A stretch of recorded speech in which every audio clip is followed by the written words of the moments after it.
Spomine na prvo dirko svetovnega prvenstva v motokrosu na progi v Orehovi vasi je obudil Bojan Gajser. Prva dirka je bila organizirana 10. maja 1970 v razredu 250 kubikov. Zmagal je Joel Robert pred Miroslavom Halmom pa Sivonom Geborsem. Oba dva Belgica, drugi je bil Čeh.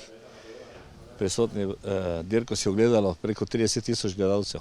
Slovenski oziroma jugoslovanski tekmovalci so takrat že tekmovali, kako dobri pa so bili, pa opisuje Gajser. Konkurenca jugoslovanska, seveda še bila Jugoslavija takrat, in pa konkurenca bila zelo slaba takrat. Bil je na 16. mestu, je takrat končal dirko Jože Zupin, naš tekmovalec. Seveda so bili drugi, to so že bili tovarniški dirkači, večina je vozila na Suzukiju in pa na Yamahi. Sama proga ima nedvomno bogato zgodovino tekmovanj. Za nas rezultatsko seveda so bile najbolj pomembne MX3, ki so se končale 2013, je bila zadnja dirka, ki je tudi slovenski tekmovalec Klemen Gerčar postal svetovni prvak v tem razredu. Naslednjo leto pa bil ta razred ukinjen.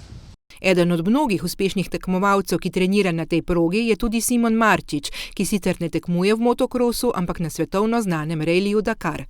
Radijska proga je kraljica vseh prog pri nas, se drži ta sloves.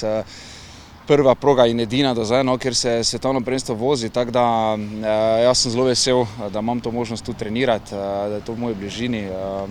Ponosen tudi, da je to naše, da je tu na Štajerskem. Marčič tako meni, da je proga ena najboljših. Mislim, da tudi v zadnjih letih se kaže zelo dobro delo tudi za naprej. Proga se modernizira, se pravi z novimi objekti, je široka, sploh za naše razmere in ja, definitivno trudijo se, to pa se najbolj ceni. Pa vendar je progo preizkusil tudi kot tekmovalec. Zdaj konkretno motokrosa sem bolj redko tukaj dirkal, to ni moja disciplina, sem pa zmagal 2013 državno prvenstvo v cross country do 250 razredov, tako da definitivno imam lepe spomine, pa ja, tudi v prihodnje se vidim, da bom dirko še dostikrat tam. Nenazadnje bo kraljica med progami zagotovo še nudila priložnosti za treninge in tekmovanja še naprej njemu in drugim, tudi Janu Pancerju, ki že čaka na letošnje nadaljevanje svetovnih tekmovanj motokrosa v svojem razredu.